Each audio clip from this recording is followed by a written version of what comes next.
man. Well, we bring the hottest topics. We bring the best guests, as you can see. Bring the power to the people, man. We bring. We come each and every Wednesday night.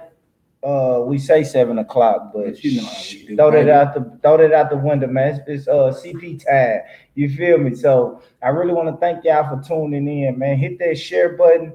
Tell a friend to tell a friend. We live tonight, man. We got brother Donovan in the building. We got brother Jordan in the building. My brother. We actually got a caller calling in about 8 minutes, man. Sister Shay Dixon. She's got a powerful story to tell. We're gonna let that sister tell her testimony. We're gonna let this brother tell y'all what he's been up to and what he's got to offer for this community. It's all about empowerment, man. But I really want to start off by letting y'all know, um, tell a friend to tell a friend that is going down in North Nashville on August the 25th, man, 11:35.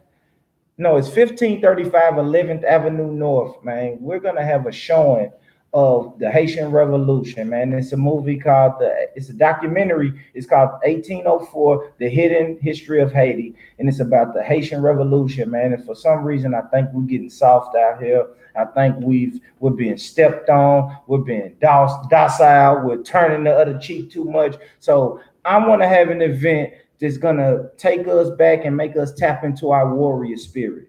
You understand what I'm saying? We come from warriors.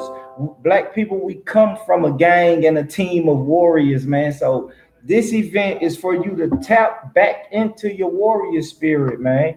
So that's what we have to do, man.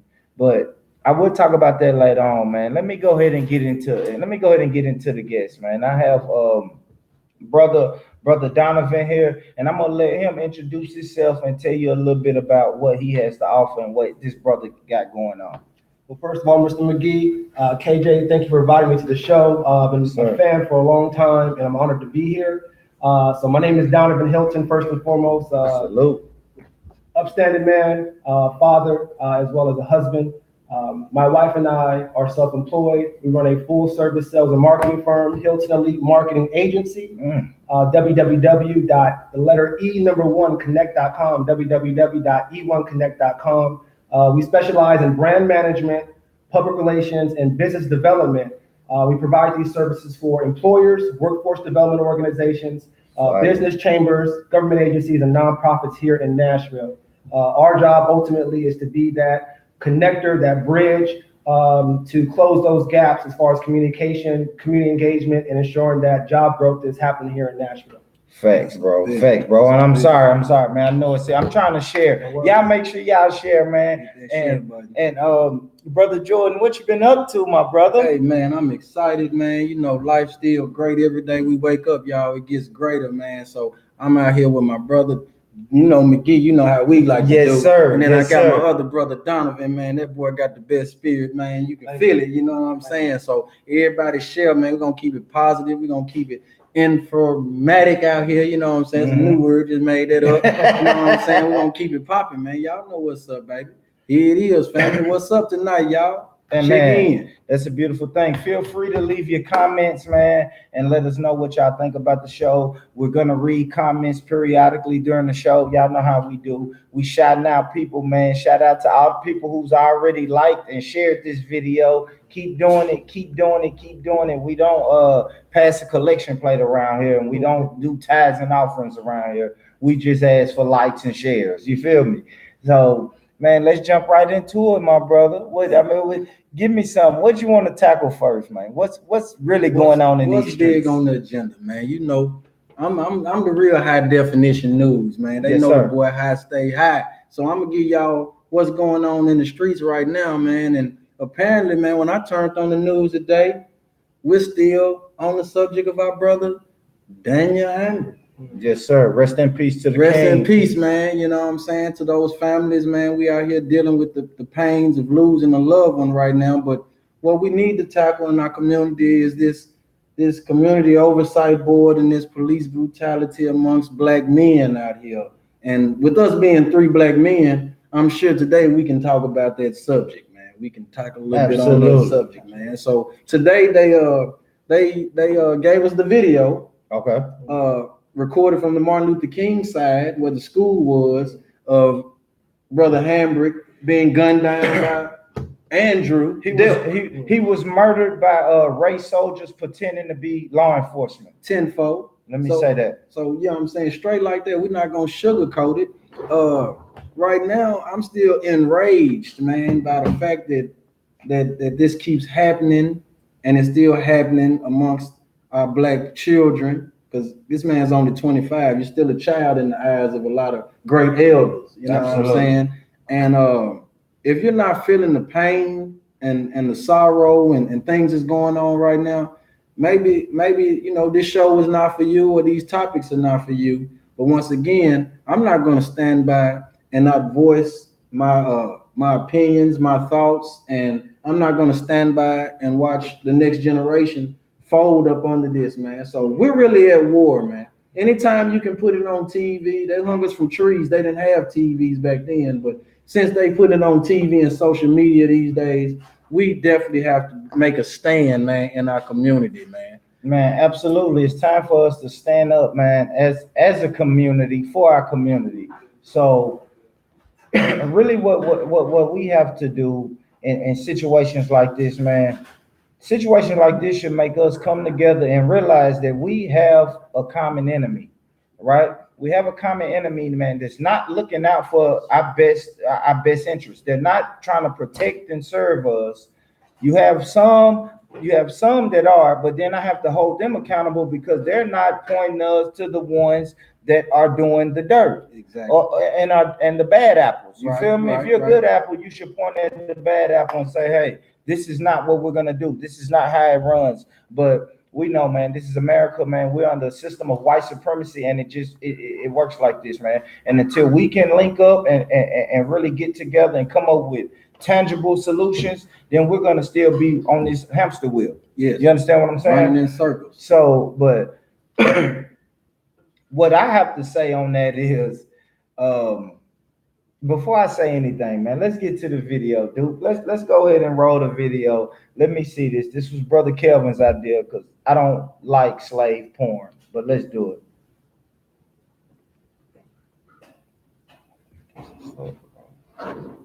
You got us, dude. You got it going.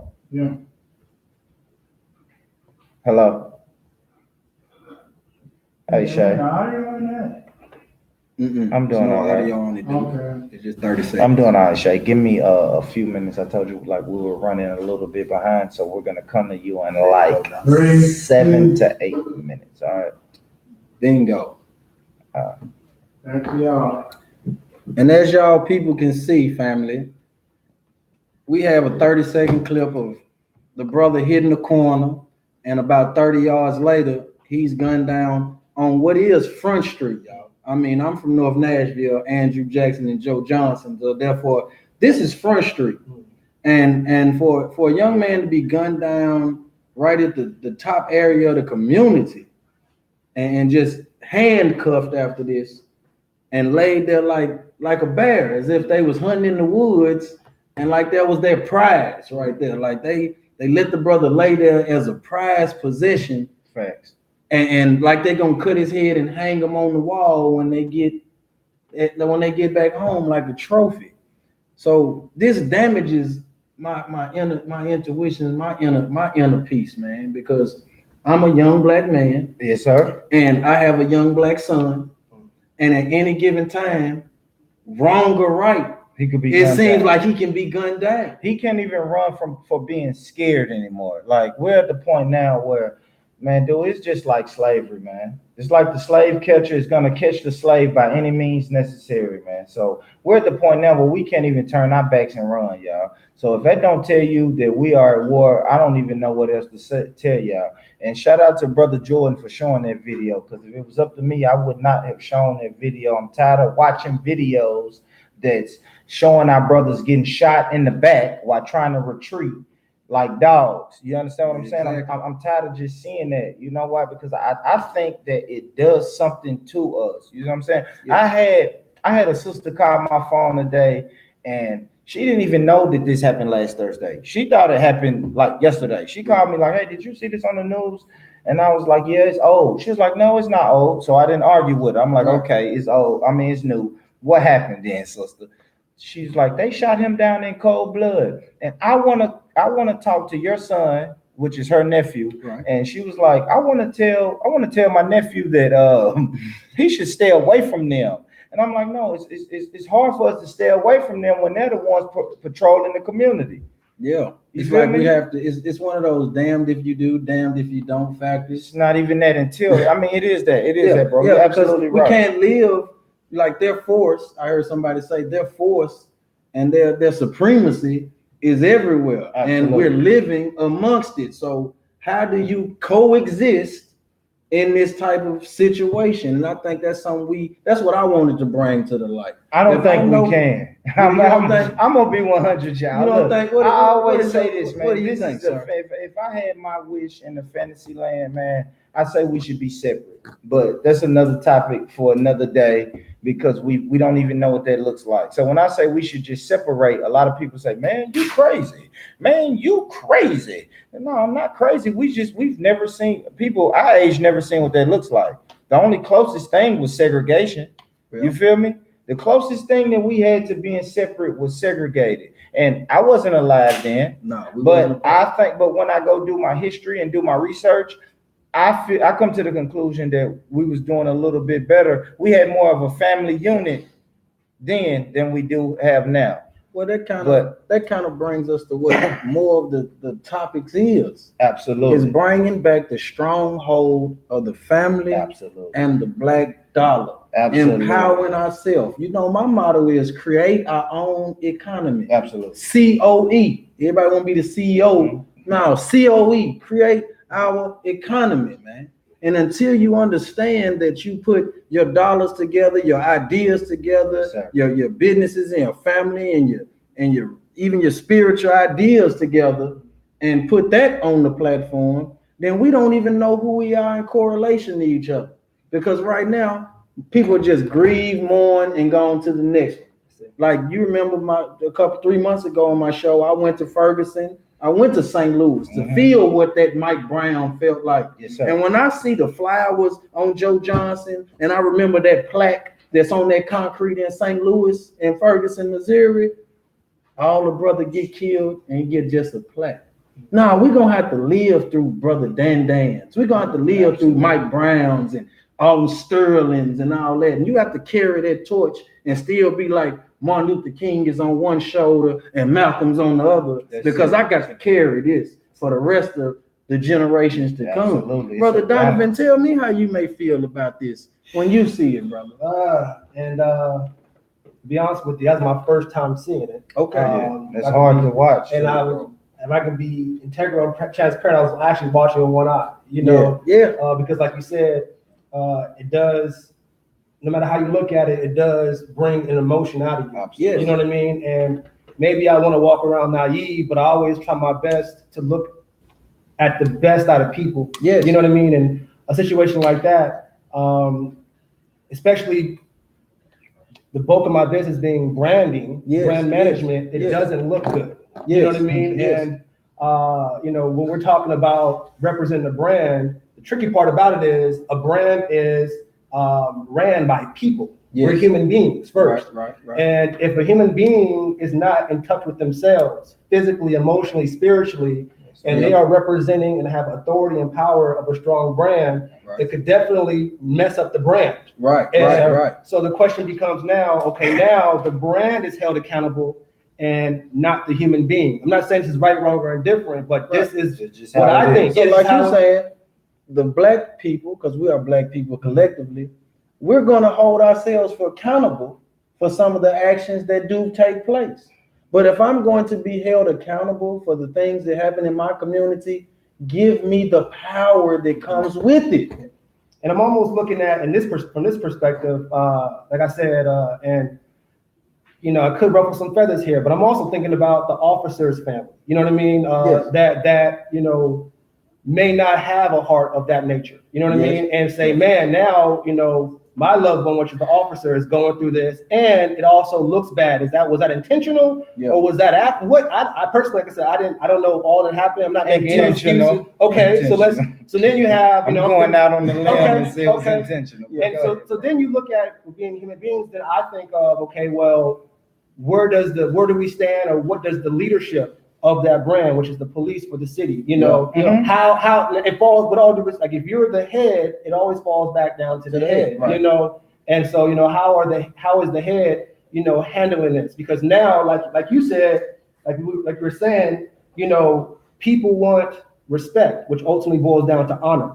They want to be honored, right? Yes, this is damaging to inner peace. This is what's happening to the residents now, as they pay their tax dollars to feel like they are protected and served. You know what I mean? So if as a communications and a public relations specialist, I'm thinking now, okay, this is what has been caused based upon individuals' decisions, and now it affects the brand to where now you may possibly have, or you do really, bitter feelings. You know what I mean? And now you have I'm just reading back, right or wrong, folks are being gunned down. And so therefore, especially for young men, and how I know as a man of color, we see things, it could seem like, and let's just be, it seems like a war. You know what I mean? Because now folks are being gunned down. You know what I mean? And so I'm just repeating back, so what message are we portraying as a city, and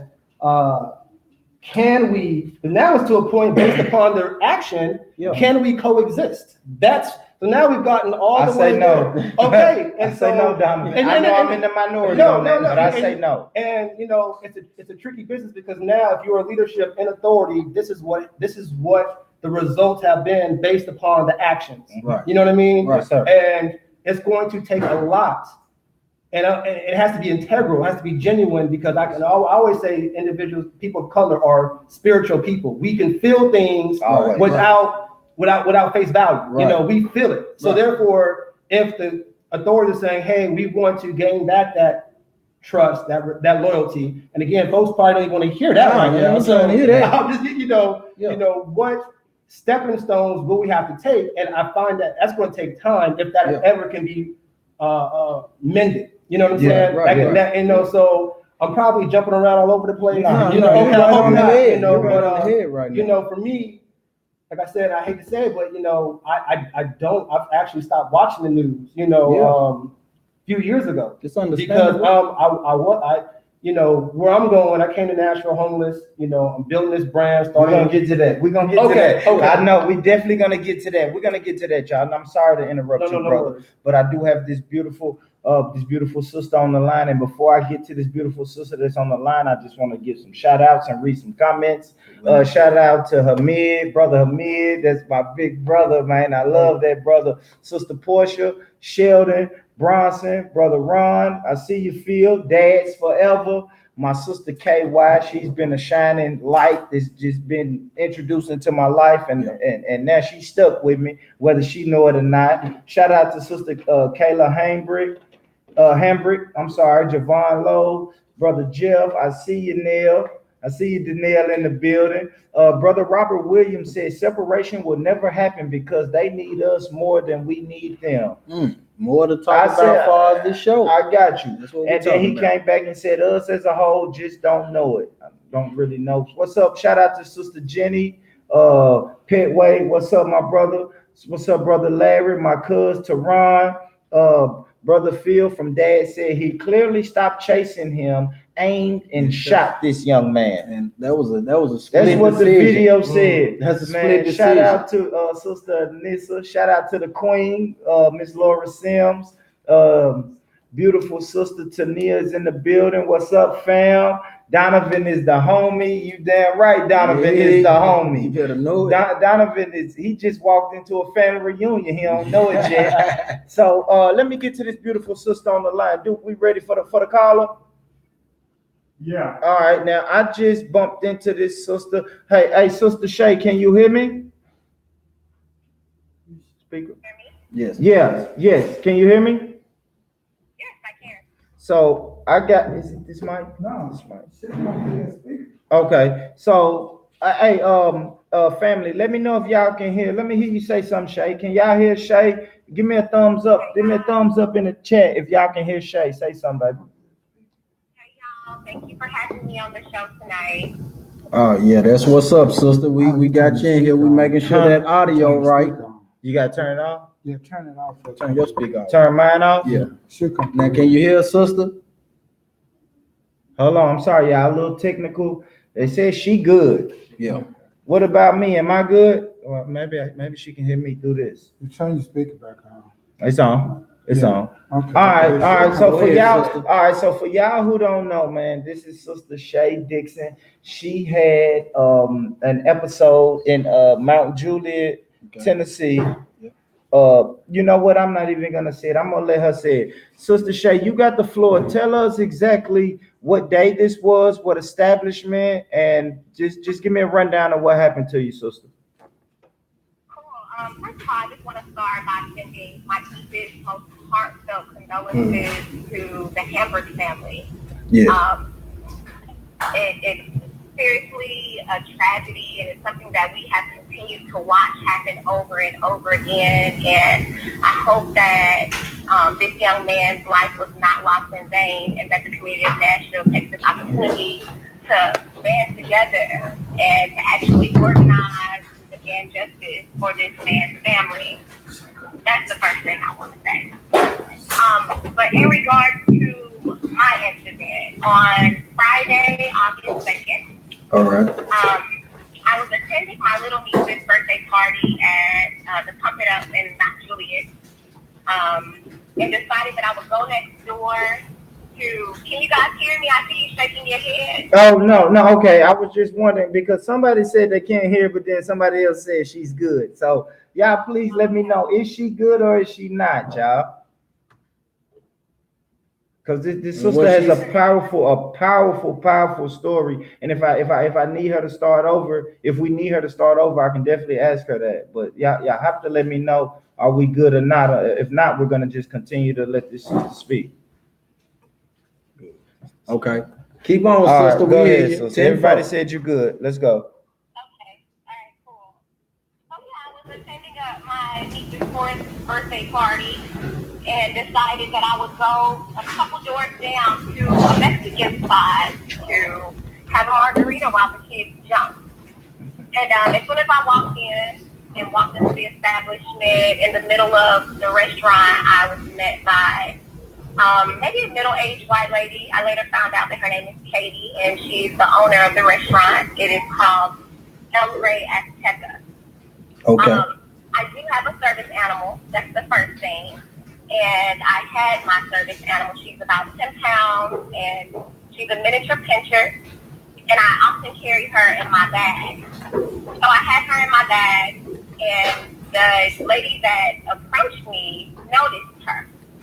So the first thing she asked me was, is she a service animal? My response was yes. And then she asked, what's your medical condition? And I told her, I don't feel comfortable disclosing that to you. From there, she told me that I was obligated by law to disclose my medical condition. I told her that was not true.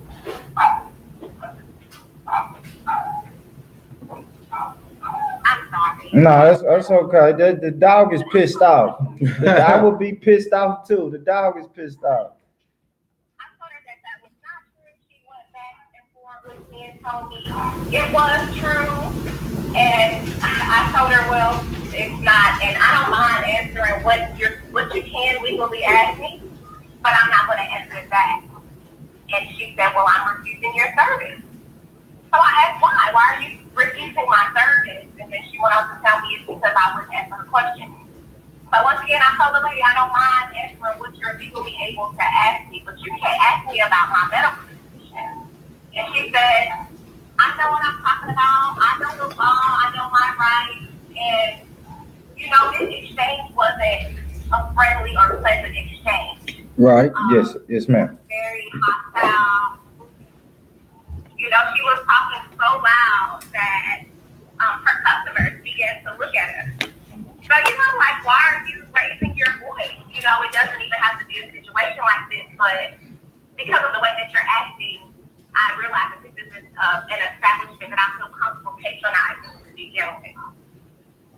So, you know, when she told me she knew her rights and she knew the law, and she said, I could print it off for you, I could show you. So I said, great, please show me. So that's when I turned around and followed her to the desk, where she got behind her computer, and I guess she began to look up the law.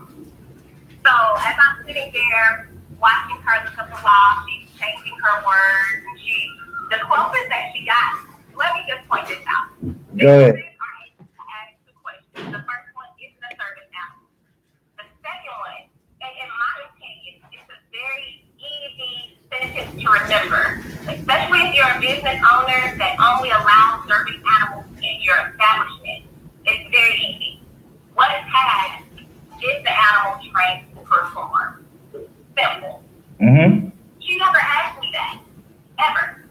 You know, she didn't ask me that before she refused my service, and she didn't ask me that after she refused my service. The closest she got to that was, what service does your service animal provide? Either way, that's when I began to record for the first time, when I was at the desk watching her look up this law. So you can tell that she was flustered and getting frustrated. And so, you know, out of the blue, she just said she would call the police on me. So I'm like, wow, like just that quickly. First of all, I get denied service. And then secondly, I get the police called on me when I haven't broken a law. And, you know, I didn't feel the need to tell this lady who I was or what my background is or anything like that. Absolutely. But I'm actually in law school. So what I do understand is when you call the police on someone, that means that a crime has been committed. Uh-huh. You know, so for me, this situation was very reminiscent of these videos that I've been watching on the internet of white people and white women in particular. Barbecue Becky. Barbecue Becky. Lemonade stand and Kermit Patty. yeah. Yes, ma'am. You know, calling the police on black-bodied individuals simply because of whatever their motives or intentions might be. But they're calling the police on black people who have not committed crimes. Absolutely. And I can tell you firsthand, Mount Juliet and Tennessee as a whole has a whole history of being racist and practicing the laws and religion of white supremacy. And another thing, sister, I want to tell you, you brought a crowd with you. You brought the trolls in here, and the trolls and the non-believers and disagreeers. Hit that cash app. It's Mr. McGee 615. Since you are in the building, Devin, Mel, and the rest of you guys, hit that cash app, y'all. It's Mr. Go to Cash App and donate to Mr. McGee. MRMCGEE 615, man. I really thank y'all. And so, sister, not trying to cut you off, but I do want to get these brothers' input. These brothers been taking notes, and I do want to I'm going to start off with Brother Jordan. What do you've heard the situation? Do you think it was a matter of race or is it just a matter of discrimination? Well, see, clearly they almost go hand in hand because they usually point the finger at a minority, you know what I'm saying? And the fact that we have several restaurants, you know, I go to Double Dogs and they have dogs in there, and you don't have to have a service dog. The dog can poop on the floor and y'all eating chicken wings. So therefore I understand service dogs and I understand how they do protect dogs around here. I mean, absolutely. I have pit bulls and I've been approached by the animal control people because I'm an owner of pit bulls opposed to me having a poodle.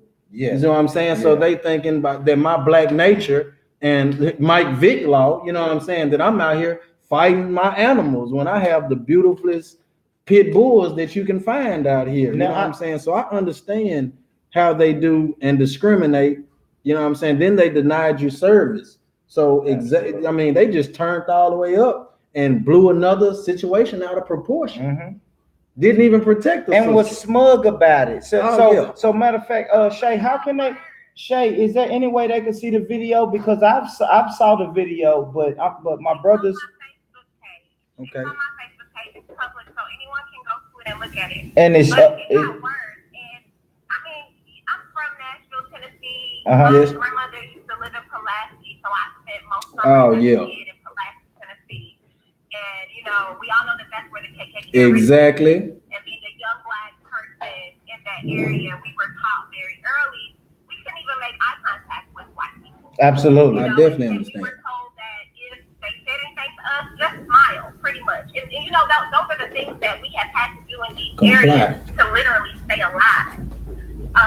But the tension in that restaurant, when I began to look at it, because I really walked in and didn't know where I was, you know, I just began to look around. I'm like, are there any black people in here? And I noticed there was not one black or brown person in the establishment. So I'm like, wow. And then I started to hear comments from the customers. Oh, why is she recording? I don't think she should be recording if they don't want to be recorded. And then a white man and woman stand up to pay their tab. And I'm still recording at this point. And the man said, you better not get my card on that camera. So I said, sir, I can assure you I will not record your card. That's not the purpose of me recording right now. And then the woman who was with him literally came and put her body on mine. All of this is on camera. Put her body on mine. No, you're not getting this card on your camera. And I'm like, why would I want your card? You know, I'm thinking, what do you think I'm going to do with your card? I took a few steps back because I realized the hostility that was being directed towards me. And the lady smacked my phone, smacked my hand, continued to put her hands in my face. So I'm just saying, these are clear examples of anti-blackness. And if we want to know what anti-blackness is, anti-blackness is also racism. Right. You know, so you can't tell me that this experience had nothing to do with race or that it wasn't racially motivated, because I was there. And I know how the people treated me. I know how the people talked to me. I was even assaulted. And although the police came, they didn't want to hear what I had to say. They didn't want to hear my side of the story. And the lady who assaulted me in that restaurant that night, I'm sure she's just fine and ready to assault the next black woman who dares know what's going on or know her rights and stand up for what's right. I mean, absolutely. I mean, do you think they looked at the dog a certain type of way because it was in your bag and not in a harness like the other service dogs I see? So I've seen the trolls write all types of lies and misinformation, and it's clear that they don't understand any laws in regards to service animals. So I'll use this as an opportunity to educate them. A service animal does not need to be in service animal gear, period. I purposely don't put my dog in service animal attire. I don't want anyone to know that I have a service animal. I don't want to stigmatize myself. Gotcha. I don't want people to look at me and wonder what my medical condition is. Exactly. And believe it or not everyone with a service animal has a visible medical condition. Absolutely. Right. A visible disability, but that doesn't make that disability any less valid than someone who is blind. Absolutely. You know, So let me make the correlation. It's just the same way, like everybody who parks in a handicapped spot at Walmart is not gonna get out and roll the wheelchair out and get the fucking crutches. You know what I mean? I understand exactly what you're saying. So you could have diabetes, and park in the handicap. You see what I'm saying? So I definitely understand. I definitely understand that, sister. It's just a lot of you, like I said, you brought a crowd with you. And it's a beautiful thing. Everybody in the room, make sure y'all like. Hey, let's just don't comment today. We here every Wednesday. Man, every Wednesday. Every Wednesday live, man. 8 And we o'clock trying sharp. to tell y'all if y'all I heard someone say there was a minority in here. Hey, if you're a minority, make sure you stick with us through the good and the bad. Yeah. Don't just stand up and go against this sister. You make sure you stand up when we're fighting white supremacy, and you pull out these same laws and statutes and facts and bylaws and everything you're pulling out now. Make sure y'all come back next Wednesday when we're fighting white supremacy and leave these same comments. I want this same energy. What they always say, keep that same energy when you see but, me. Hold on for a minute, Sister Shay. Let me go to this brother. I know you've been listening. So I know this ain't even your expertise. You didn't even come here for this. But man, God dropped you right in the middle of this, bro. I always say all things work for good, and here I am today. And so we're gonna roll with it. First of all, Shay, I'm so sorry that you went through that experience. Thank you, brother. No need to apologize. You didn't do anything wrong. I understand. I appreciate that. So I do have a few questions. And the private sector is a little tricky because, and I could be wrong, but the private sector business owners have the right to accept or refuse service. That's not the point. But a question I have for you is, if you don't mind me asking, for your service dog, when you received the diagnosis and received the service dog, did you receive also from the medical doctors any documentation stating that this was your service dog, if you don't mind me asking? Yes, I did. Okay, and so, I'm sorry? Okay, go ahead. So, I was also going to say, another thing that the trolls keep saying, Mhm. a lot of these trolls are really against registry, Right. service animal registry. Now, the law does not require anyone with a service animal to register their service animal. That's the first thing. So any person who decides to pay a registry to upload all of their legal documents there, that's solely their choice. You're right. You also don't have to show any identification for your service dog. You don't have to show any paperwork, period. You don't have to show any of that. But this is something that I decided to do. So for me, it's very convenient, or I figured it would be very convenient, to just have all of my paperwork stored up to a database. And if any business owner ever had any questions, they could easily scan the barcode on my card, or they could just go to the website and put in my code, and they could see all of my documents right there. It's in black and white, you know. So yes, I do have documentation. You know, service animals are just like getting a prescription from a doctor. So I have everything that I need by law to prove that my animal is in fact a service animal. awesome. And, you know, again, in this particular perspective, as we can see, based upon this experience, and even though it may be an inconvenience on the short term, it's going to be more convenient on the long term. And I'm not saying this, I'm only saying it based upon the results that I'm hearing.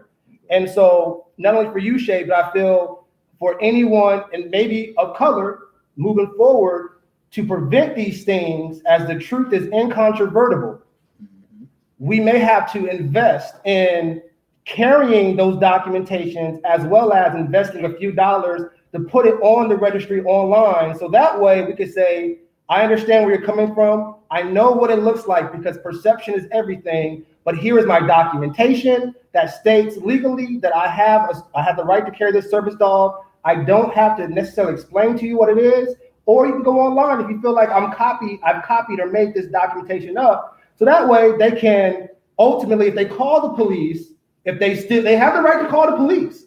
You know, you can't stop somebody from doing that. But if the police comes, then you can say, hey, here's my documentation physically, here's my registry online, and I pray the police will make an educated decision on, you know, saying, well, this woman or man has the right to, you know, bring the dog in. And if the company or the business still just refuses, even though you've done all of your steps, then a situation where it's like, you know what, I just won't do business with this business anymore. You know, I'm not giving out a excuse to what happened was right or wrong, but you know, this could be a preventative measure moving forward. What's your thoughts on that, Shay? Well, the issue with that is the service animal community is divided in regards to that. So there's a great amount of people who don't want to have to carry identification for their animal. They don't want to have to pay a registry to hold their documents in their database. You know, they don't want that. So those are the people who say things like, oh, no, those registries are scams, or that's fake. You know, because they don't want to have to document their animal in that way. So it's very easy if you're a white person with a service animal going to an all-white establishment. Right. You know that the only thing that they have to ask you is two questions. Is it a service animal? Will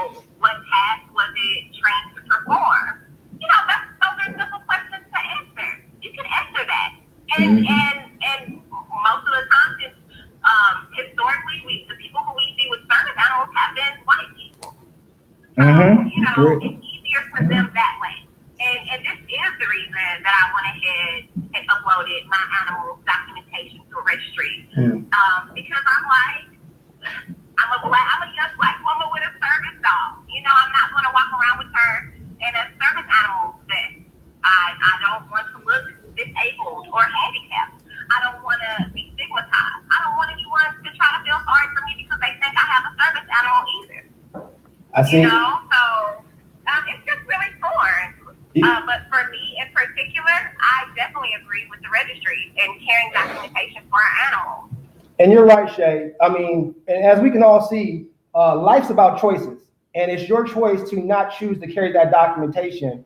But based upon the results that we've seen, it would be insanity to do the same things over and over and expect different results. And so it would just be wise for all of us moving forward to be able to carry that documentation. I see a couple comments here saying the registry is fake. And if it is fake, this is a situation now where the people have to connect with our local and state legislators to ensure that there's proper laws in place to prevent these things from happening. Because it sounds like there's some loose ends that have not been tied up that put both you and the business owner in a tough position. No, so Shay, I definitely understand. Okay. I definitely understand what you're saying. Just by judging by these comments, I can tell that the service handler community is split on this. Because when you said you got a registration, these people are like, never get a registration. That's fake. So that's a battle that I'm not. Go ahead. It is a lot of people who don't want you to register your animals because they don't want for that to become law. That's it. They don't want it to become law. They don't want it to be required of people with service animals to have to register their animals. They don't want that. Man, for real, man. And I'm excuse my ignorance, but I'm not familiar with the service handlers animals community, but I am familiar. One thing, sister, we are familiar with though is going to places where we don't get treated as we should, and we continue to go to those places even after the bad experience, whether it was with my service dog or was it the shitty attitude of my waiter, waitress, or the cook. I'm not going to spend my time or dollars in any establishment that's going to do me like this. Man, listen, man. Let me tell you something, sis. Mexican food is not that serious. You know what I'm saying? I mean, that's just no, Shay. Like, I'm not saying that. I'm not saying that to disparage you or discourage you in any kind of way. You did everything you should have done, and you reached out, and me and you, I reached out to the right person to really hear your testimony today, sis. But like Brother Jordan just said, we have to learn how to keep our money in our pockets, right? If these people don't want us there, then shop there. We don't have to shop there. Like I want you to stay tuned to this show. We're gonna get into this Korean nail salon bullshit that's been going on. Like we have to keep our money in our pockets. Let's quit spending with these people. These people don't like us at all. They don't, but they like our dollars. And shout out to the Hispanic people that's in the chat. But I've worked with Hispanic people before. They're real sarcastic. They laugh at you. They always speak their language, and then when you look up, they're looking at you, laughing. You know what I mean? They treat you like you're the immigrant. They're treating us, but that's not only them. They're only following the system that's been set up hundreds of years before they even got here. You know what I mean? If I can get deep for a minute, sister, immigrants were only brought here to further push black people down to the bottom. Immigrants were only brought here to step on the backs of black people and then show black people that, hey, they pulled themselves up by the bootstraps. Why can't you? You understand what I'm saying? And I'm finna go in on this hip Mount Juliet because I know a lot of y'all people in here are from this hip Mount Juliet, which is the same thing as the East Nashville Facebook groups. And I've been told by plenty of sisters that this hip Mount Juliet Facebook group ain't nothing but overt and covert racist. And I said it. And y'all can come find me. Y'all can come do whatever, man. But I know that these groups. Go ahead, sis. Go ahead, sis. So the same lady, Katie, who refused me service, Yes. she had her own dogs in there. Oh, Lord have Her mercy. dogs were there. She had them behind the register.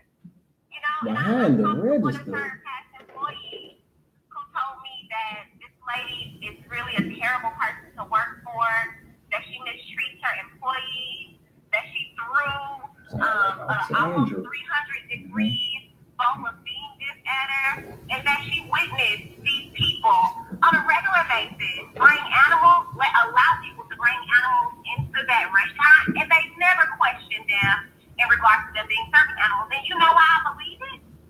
I believe that they don't ask people if those animals are service animals because she didn't know the right question to ask me. If she had, if that was a practice that they were used to doing in that establishment, she would have known exactly what to ask me from the very beginning, and she didn't. Absolutely, and we're actually looking at some posts, some comments where people said they don't even know you, Sister Shay, but they've been in your shoes before in that place. So when I read that, they said they've only been there twice, and they were treated like dogs after they spent a lot of money in that place, and they've never been back, which they should never go back. Period, man. Absolutely, and it's not just one people, it's numerous. I can keep scrolling up and down, and these are strangers who don't even know you. So this place has a history of racism. Yeah. I mean, I don't, from reading the comments, that's what I see. This place has a history of racism. And then I seen how smug that waitress was and how smug that bald head officer was. Mm-hmm. And all of them was just smug to you. Oh, man. Wow. Oh, yeah. That's the owner. And if you look at the second video where I'm talking to her husband, his name is Nemo. And he's actually the legal owner of the place. So, he attempted to be professional, and he did apologize for Katie. It seems like he knows that she's definitely a terrible person to communicate with. Mm-hmm. And I did disclose. I told him more than I needed to tell him. Just because I'm like, you can't sit here and say that you are refusing me service because I didn't disclose whatever questions I'm supposed to answer for you. Because first of all, you started off asking the wrong questions, and that's when you decided that you were refusing me service. But now that you have been educated on what the right thing to ask me is, and I've told you, now why are you refusing my service? And his answer was, well, we're refusing your service because we can refuse your service. And that's what I do from the beginning. Yep. Yeah, man. And well, I would say, so the next time you go to an establishment, take you some kings with you, baby, because there you go. Ain't no black man I know gonna stand up for none of this type of behavior. You know what I'm saying? Period. And tolerate no black man I know. You know what I'm saying, baby? So understand, you do have brothers and kings that do not think like this. Absolutely, man. You gotta.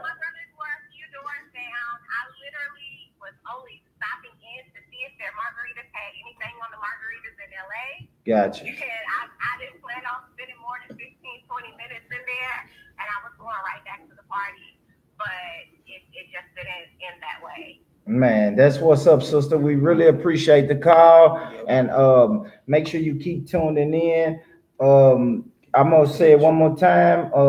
Newcomers, right? They got offended when I called them trolls. So newcomers, if you're new to the Mr. McGee show, hey, hit that cash app, baby. Donate, man. We trying to do this thing bigger and better. And make sure you like and follow. And Sister Shay, I really want to thank you. Your story was beautiful.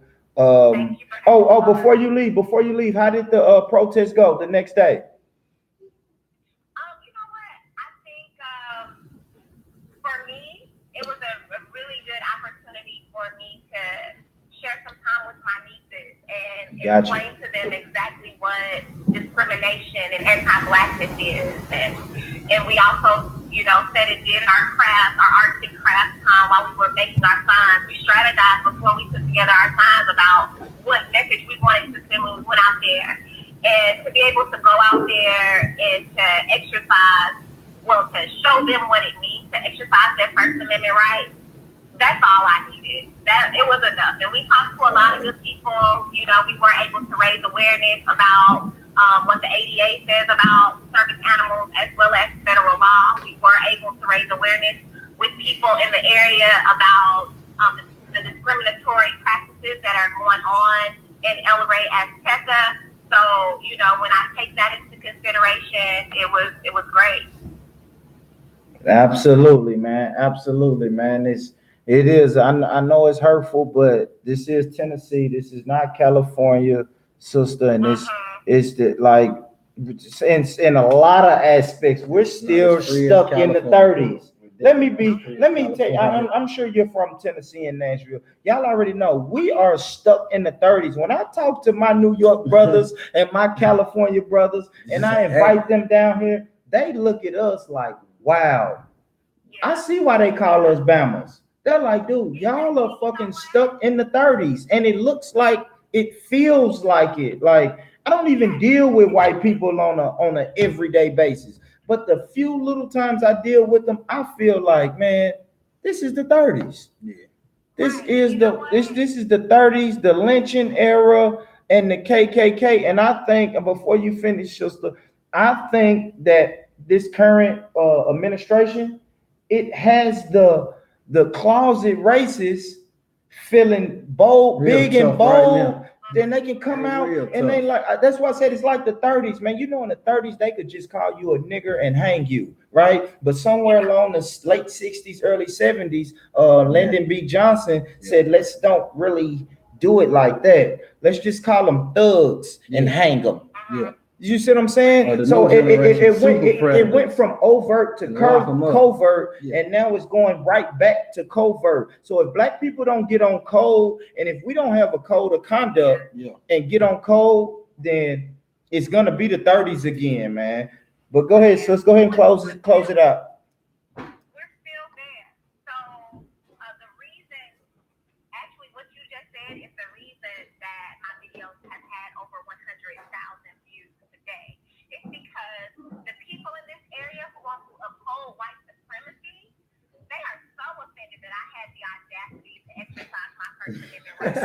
That's it. You stood up for yourself. To call out discrimination. They expect for us to stay in the mindset of a black person, a 30s here, and not stand up to them, and not speak up for what's right, and not exercise our constitutional rights. They believe that we don't know that those constitutional rights, they work for us the same way they work for them. So that's the reason that these white folks are so upset. You know, they're not used to seeing black people actually stand up to them when they are discriminating against them. They don't. What they didn't know is they can't take anything from me. There you go. That they are holding over my head. So I talked to a lot of black people in this area who told me about the racism and the discrimination that they have been experiencing, and they also told me how they're afraid to speak out. They're afraid that they're going to lose their jobs. They're afraid that their families are going to be targeted. Well, I'm not afraid, and my family ain't either. And I think that, like you said, black people, we need to get on code. We really do, because all these rights that these white folks have that they think are just for them, they're for us too. So if we're being discriminated against, there are avenues that we can take to rectify the situation. We can also exercise any of our constitutional rights, and we got to get with the program and start doing it. Man, thank you, sister. And I would definitely be in touch. You know, you're always welcome to come and sit in on this show. I would definitely be in touch. I'll hit you up later, or if not tonight, I'll hit you up in the morning just to check on you, sister. But thank you for sharing your story with us. Thank you, sister. Thank you. All right, peace.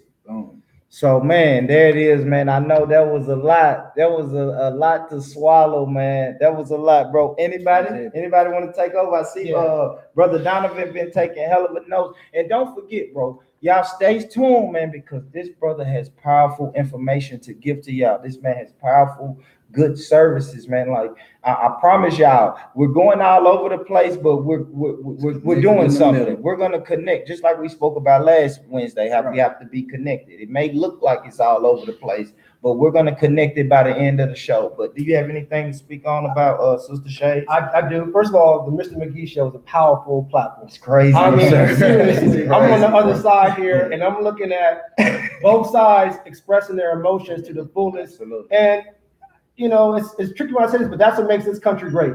Because there's certain countries where you can't say nothing, and they'll take you down. Period. And so, with that being said, I heard some key things.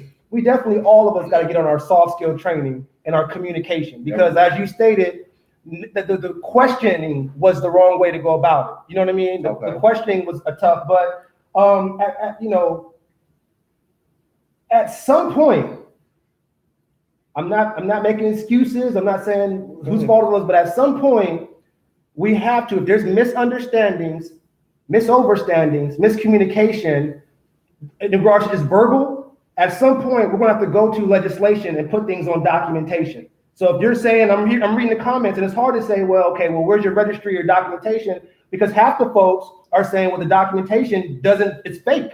So, I mean, I can't even sit here and bring up documentation, where the other half is saying it's real. So that means that there's miscommunication right there. And so this is going to have to go. I feel, Shay, you can be the lead on this, to go to our state legislators so that we can get this on documentation and hash this out in the state capitol, because this is what it's come to. Because you shouldn't be arguing about anything, you know, and if we're arguing about something, it's because someone didn't follow the procedures and the policy, so then we can hold blame on somebody. But right now, it's hard for me to give blame when there's no documentation. And so even though we choose not to do these things, we have that right, based upon what I'm seeing and based upon the comments that I'm hearing out of people's hearts, we're going to have to get some things on documentation. And I personally, I'm going to talk to the legislation and say, hey, have y'all heard? Because this is my first time hearing about it too. Me too. I'm like, hey, have y'all heard about this? Because this is causing division, and it's bringing out the worst in people. Yeah, that's I did. I'm sorry. I did, Mackenzie, I did watch the video. I did. And I saw the officers say, hey, you didn't answer the two simple questions that they asked.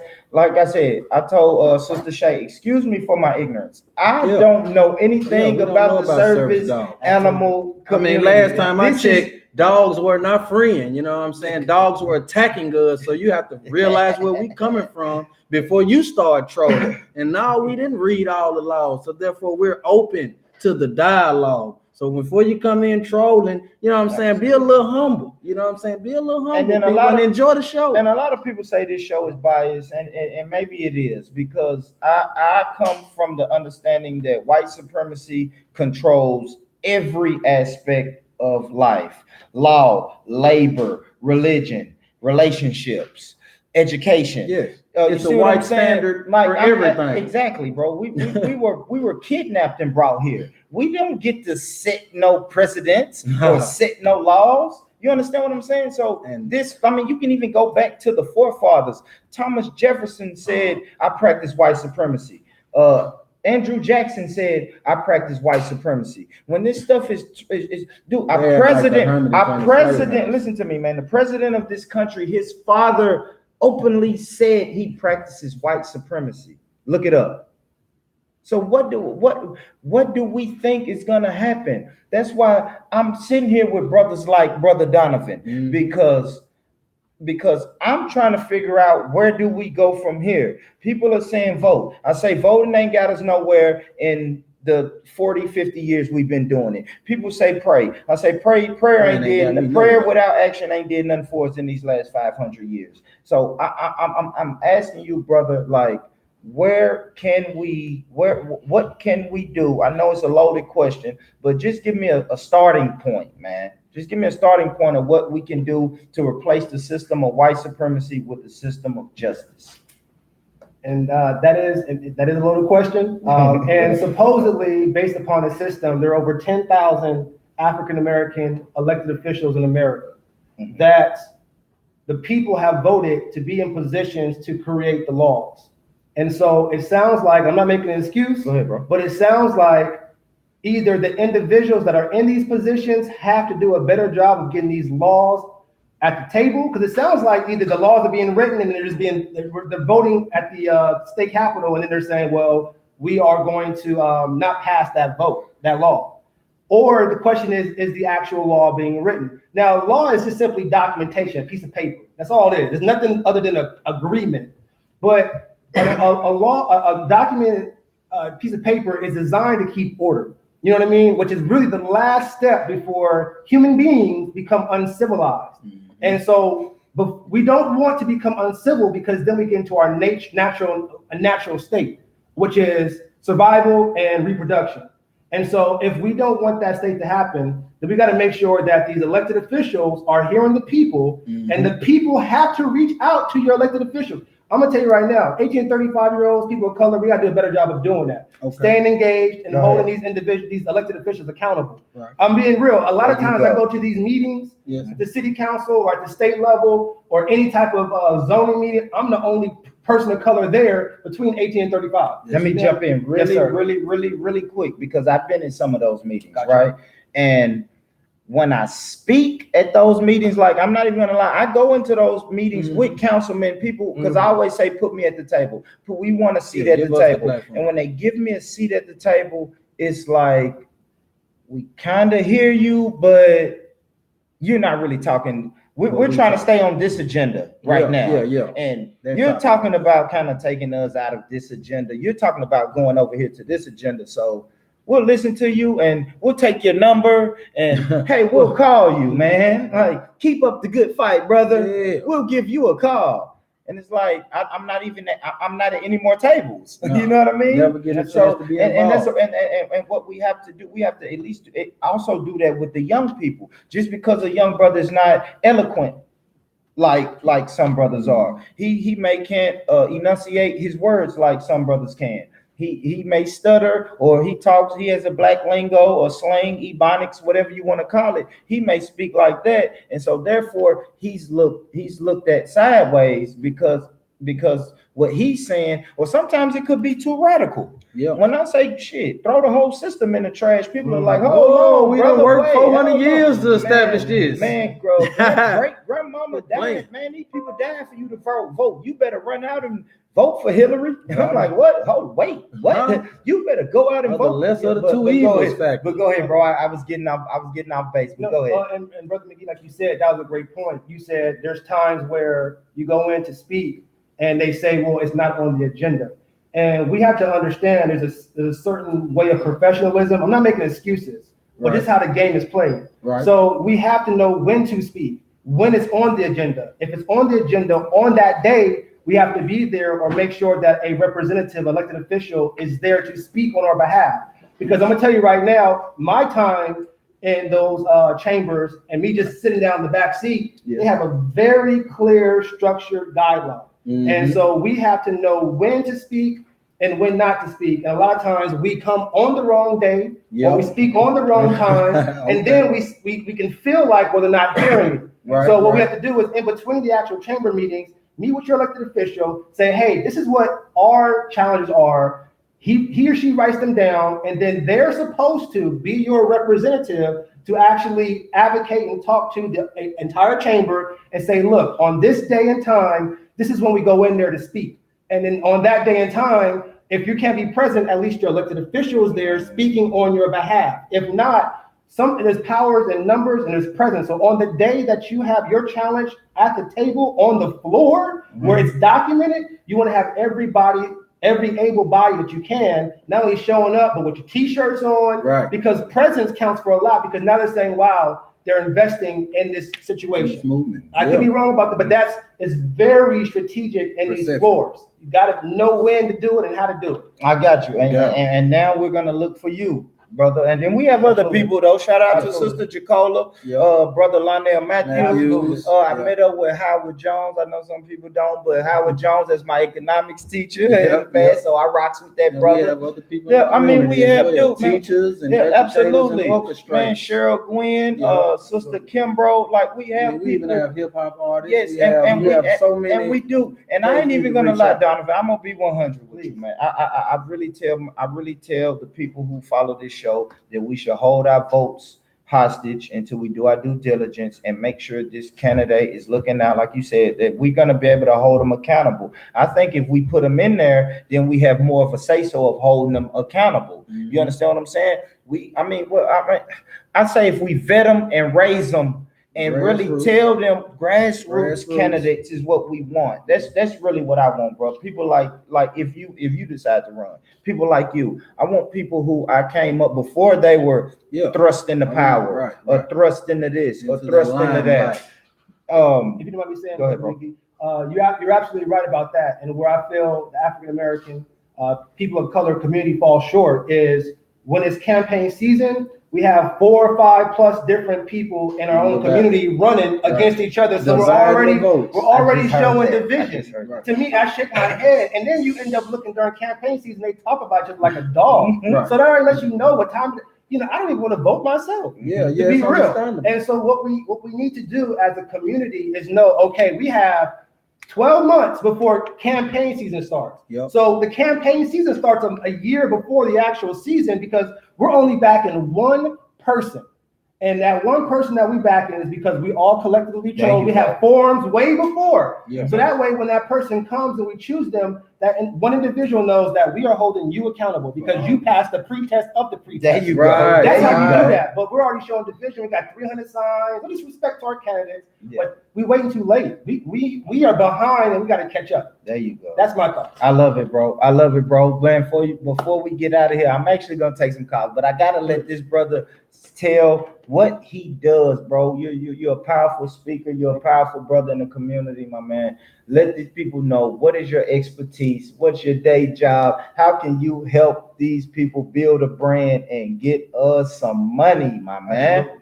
So ultimately, my job is to serve as a communicator between the private sector, the public sector, and community residents. The private sector are business owners that have a very unique mentality. They have a very unique mentality because the decision makers of the public sector, which are your elected officials, have a totally separate thought pattern. Two different thought patterns. And then you have community residents that have a totally separate thought pattern. So you have 3 bodies that make up a society with 3 different thought patterns. And the problem is the 3 different thought patterns are all extreme, and there is no mediator to integrate those thought patterns. Absolutely. So I found my role is becoming someone to massage the communication process because a public official is not thinking like a business owner. A community resident is not thinking like a business owner or a public official. And so my job is to communicate, but how I specifically do that is through marketing, which is basically creating awareness. Marketing through brand management, public relations, and business development. They're all under marketing, but they're 3 different phases. Brand management is your professional perception, how you're seen. Okay, we gotta get that tight. Your second thing is public relations, which is your strategic communication to the right individuals at the right time. Your third, my third phase is business development, and that's actually creating long-term business growth through developing relationships with customers. So with that being said, I came up with these 3 concepts because these are 3 things I had to do personally in my personal life. So when I say brand management was, what is the perception that I want to be seen? If I know that this capitalistic society has a certain rules to the game, then I got to position myself to be able to go with the tide. Does that mean that I'm kissing the system's butt? Possibly. Possibly. Let's be real, because that's the system rules. That's the game. You can't make up your own rules. If you don't like the game, then we got to change the whole game. You know what I mean? So exactly. So I'm not saying the game is right. I'm just saying this is the rules for the current game. So you got to first come up with you got to change your perception. Then at the same time, once you get your perception where people can take you seriously, unfortunately, based upon the judging your book by its cover, unfortunately, because you have some sharp brothers and sisters that don't dress like this and are just as qualified to get down with the best. But unfortunately, in my game that I play, to get to the decision makers, this is the only way I can even get past the front door. I tell you, all of my jobs that I've had, basically in corporate America, were jobs that I didn't apply for on application. It was basically me going through life with a Goodwill suit on, and those decision makers coming to me and saying, "What do you do?" I couldn't even explain to them, but because I was able to articulate and look the part, I got a shot. Brother Calvin knows because we were at National College together in Madison. We were. And so outside of the perception, once your perception is done, then your public relations. You want to make sure that you are delivering the proper perception physically, as well as communicating the right things, verbally and non-verbally, to be able to build that relationship and to get in and build that trust. Once those things are done, then you want to be able to now grow your business, which is to capitalize on the services that you provide. Exactly. You know what I mean? So all those things take time. I'm just now continuing to master that service. And I've been able to take my skills personally to build a career to now I've been able to master my skills to have my own business. And now what I do is I actually show other diverse entrepreneurs how to do it. And because I already have warm contacts with businesses, business chambers, government agencies, nonprofits, workforce development, I can now bring these diverse professionals that I connect with that actually follow my steps to the other end, to where I'm telling you, maybe they're doing it because of taxes, or maybe they're doing it for community engagement. But corporate America will pay diverse businesses because that's the shift that the world is coming to. It's a diverse world now. It's not predominantly non-colored. You know what I mean? And if businesses want to stay in business, with all due respect, they now have to work with maybe those they didn't want to work with at one point. And a lot of times you'll find out they just don't know how to communicate with the other side. They want to, they just don't know how to do it. So I'm getting more advising. And now, how do you think? And I'm like, whoa, wait a minute. Because it's a lot more corporate brands that could be stepping on a lot of toes if they didn't talk to someone that was skilled to say, no, you don't. So if I were a consultant for that business and talk to that with Michelle and talk to that manager, they would contract me to do soft skill training. Okay, you don't come this way because you're gonna turn the individual off all the way, and you're gonna mess around and now have a boycott. You're gonna have this public, it's gonna mess with your like Starbucks. So now they implemented the black training. So how to deal with black people. This bro is a professional race trainer. Not a waist. Hey, and to my sisters in the chat, not waist. I did not say waist trainers, baby. Don't get excited. He don't sell waist trainers. He's a race trainer. And I've been called to my face, you cool, Uncle Tom, and it hurts my heart because again, my heart is to be able to bridge gaps.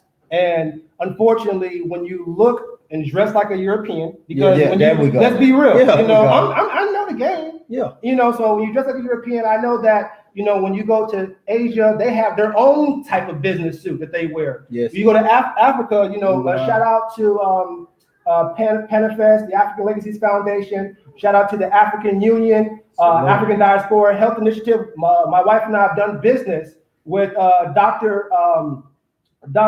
President. Shambori. She's the ambassador for the African Union here in Nashville. Miss Nalika Mandela, who is the first granddaughter of Nelson Mandela, and actually nursed him when he passed. She came to Nashville to do some fundraising. We actually introduced her and moved her around. And also the president, the most important to Forbes magazine, the most powerful woman in Africa, president, and forgive me, you know who I talk to you all the time, but she's President Banda, forgive me. My wife. Shout out to the Queen. I have so many contacts in my database that I have to manage, but she's the first female president in Africa, the Republic of Malawi, the second poorest country in Africa. She comes to Nashville all the time. She hangs out at the African House, which is a mansion in Gallatin. And so my job is to actually court and show those individuals around when they come to Nashville. So I work with that community, and they don't even dress like this. They look at me like I'm crazy, So I understand, but because I have to bridge those gaps, and again, shout out Ms. President, first of all. It's going to come to me. I'll put the link on there. But I have to be able to bridge those gaps. So you got to be able to play the game. That's cool. That's my brother. And after this, man, this brother will be able to put all his links in the chat. Put them in the chat, bro. If you send them to me, I'll share them on Facebook, share them in the chat. However, we're definitely gonna link up. But he's gonna put them in the chat. But go ahead and tell the people how they can reach out to you and pay for services and just find you on social media and all over. So www.e1connect.com. That's the letter E, the number 1, CONNECT.com. Say it again. www.e1connect.com. And I'm gonna apologize to you profusely, Mr. President, because that's the game that I play, and I'm not gonna miss your name. Come on, please forgive me. I work with all those heads out there, those African heads. Hylton Elite Marketing Agency on Facebook. HYLTON Marketing Agency on Facebook. You can follow our work. I try my best to stay engaged in the community and to deliver, as Brother Kelvin said, the information that's behind the scene that really doesn't get out to the public. I know we're working 9 to 5, so I can't say come to this meeting when the meeting's at 4. Right. You know what I'm saying? So my job as an able body is to be able to come to the meeting. And if you go to my website, you'll be able to see all the information. Also, if you go to Vote for Danavan Hylton on Facebook, Vote for Danavan Hylton on Facebook. That's my political world. What are you running for, my brother? I'm not running for anything. Yeah. Can we say yes? No, I don't. Can we say yes? I don't. To be honest with you, I've been so close to politics, and I ran for city council in 2015. Okay. In District 2, which is Bordeaux, Metro Center, Parkwood. That's how I met a good friend and mentor, Councilman DeCosta Hastings. Yeah. And I had a chance to serve as he made it to the runoff. And I had a chance to take his position. I ran as an independent at heart because I don't really get on either side. Gotcha. But he said, Donovan, I come from Southern California, myself, my wife, and I. So maybe that's why I have a different perspective. Yeah. But I had a chance to serve as the regional vice chair for the Davidson County Democratic Party for the last 2 years, and it allowed me to get behind the scenes and work with a lot of the officials on both sides. And man, politics is a tricky business. I don't want to get into it, but I want to stay close enough to be able to take what's going on in those chambers and disseminate the proper message so that even the elected officials, they really don't know how to engage the community. Think about it. You're a regular person now being said, I want to run for elected official position. That means you got to know about financing and budgeting. Yeah. And you also got to know how to communication and community engagement with the people. A lot of individuals don't know that. They're working 9 to 5s, have nothing to do with this skill. Right. You know what I mean? So now they're saying, oh, I made it. I'm in this position. What do? I don't know how to budget. That's why we're budgets all over the place right now. Because nobody knows. And you have, and again, that's why a lot of the private sector is getting into the business, because they have to run a business, so they're always looking at financial statements and things of that nature. So you have to have certain skills when you come into office, and because you don't have those skills, I stay close to be able to disseminate those messages between the folks. And I pray that I can grow my business in doing that. But it's a tricky business because, again, I get folks, oh, you working with them, and it's just keeping your prayers, and all, because my job is just genuinely to communicate and vote for Danavan Hylton on Facebook. I'm not running for anything, but I decided to keep that. Just so that, if I ever decide to run for something, the followers there, but that's there you go. Intention. There you go, bro. I think you should, man, because I had a sister tell me, because like I said, when I say hold your votes hostage and people get mad at me, of course, everybody gets mad at me. They think that's a radical view. I don't, but people think it is. So I had a sister tell me, you should run. If you don't like the candidates, you should run. And I'm like, baby, it sounds good, but I don't even know the first step of running. Like, who do I even go talk to? Like, they say throw your name in the hat. Where's the hat? Where's the hat? Where's the piece of paper that I can write my name on? Like, I don't even know the first step, bro. So that's why I like meeting brothers like you, man. And y'all make sure y'all go support this brother. Brother Jordan, I guess it's time. They've been begging me too, man. Hey, before I take calls, man, y'all hit this. I ain't taking calls till y'all hit this cash out. I'm gonna do it like this. Since y'all in the room today, hit this cash app, man. Look, the cash app is in the comments, man. Mr. McGee 615. You got the app on your phone. Hit that cash app on your phone. Find Mr. McGee 615 and hit donate, man. We're trying to get new cameras. We're trying to get new microphones. That way we can keep bringing y'all this. And I spoke about the event that I'm doing on the 25th. I want to make this a once a month thing, the event I'm doing on the 25th. So y'all just go ahead and hit that. Go ahead and y'all should go ahead and hit that cash app, man. Support us, brothers, man. We're trying to maintain, baby. We're just trying to build our brand, and we need y'all to build our brand. That's it. Family. So here we go, man. Y'all ready? Y'all ready for this madness? Hey, if you call in with the madness, man, I'm cutting y'all. I'm getting you out of here. I'm gonna tell y'all, Mountain Juliet. I'm gonna tell y'all, if y'all call in with that foolishness, I am going to just hang up on you. I don't have the time for it. I don't have the patience. This is a platform. This is a platform for us and by us. And I usually don't do this, man. But let's do it, man. Here's the before you press play. I'm so sorry. Go ahead, bro. Take your time. Because this is the game that President Dr. Joyce Bond. I'm just gonna throw it out there. I'm sorry. I had to. You know, you got to respect those positions. And so, President Dr. Joyce Bond is the first president for a country in Africa, the Republic of Malawi. Shout out to you. The Republic of Malawi. Shout it out, man. Because Black empowerment is global, right? We have to have. We're not gonna achieve any kind of power, Black power, white power, any type of power without it being global. Right. You know what I'm saying? So I love that you and the Queen are reaching out and making these global connects. You feel me? We have to do that. But I know, let's go, man. Here we go, man. Look, Brother Kevin said it's 9:30, man. Hey, man. Here you go. I'm gonna get. This is what they wanted today, bro. Yeah, this is what the people asked for, man. Yeah. Here y'all go, man. We love you. The number is in there, y'all. The number's in there, man. Let's go ahead. And I didn't say and I'm gonna engage y'all now. I had to get the serious stuff out the way, but I didn't discussing the law is foolish. I didn't really call it foolish, but hey, here we go. 813-853. You are on the line. What's your name and where you calling from? All right. Hey, how you doing, Mel? You have a question? We're great. Do you have a question or a comment? Yeah, they're discussing the service dog laws, and I guess they're taking calls now, so I'm going to talk to them. Because there's like a couple things that weren't right. Okay. Like Shaw, her name is Shaw, right? Shay. Shay. But she said, like... Her name is Shay. Shay. Yeah.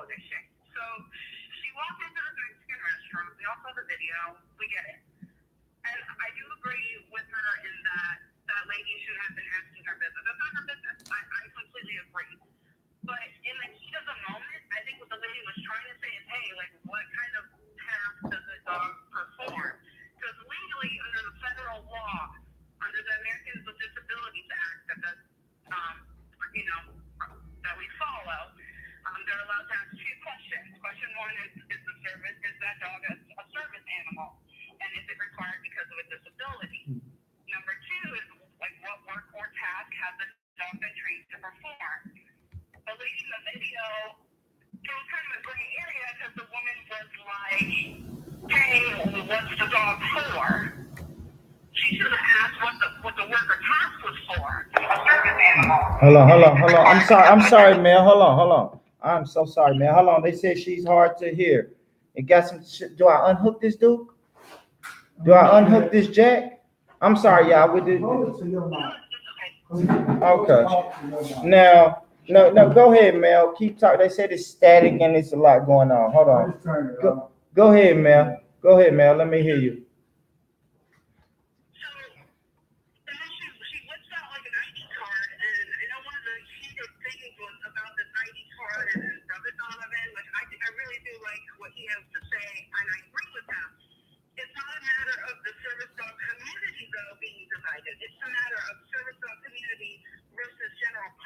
Because a lot of discussions within the service dog community is we need something because it is becoming a problem. We agree with you.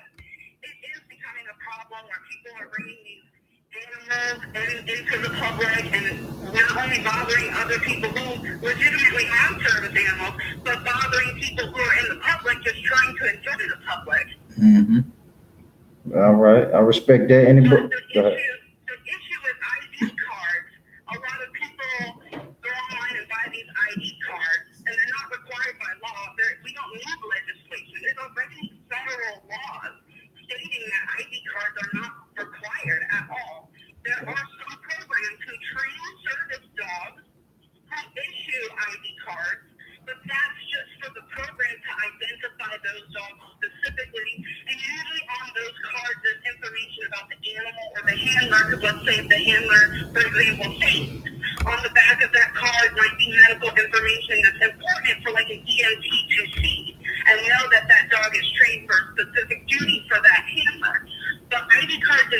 Anyone can go online. I can go online right now and register literally a jar of Nutella. Literally, all you have to do is upload a picture and a description. That's all I have to do. And what I was trying to say is she doesn't need to waste her money on an ID card. No one does. It's not required. It's already a law.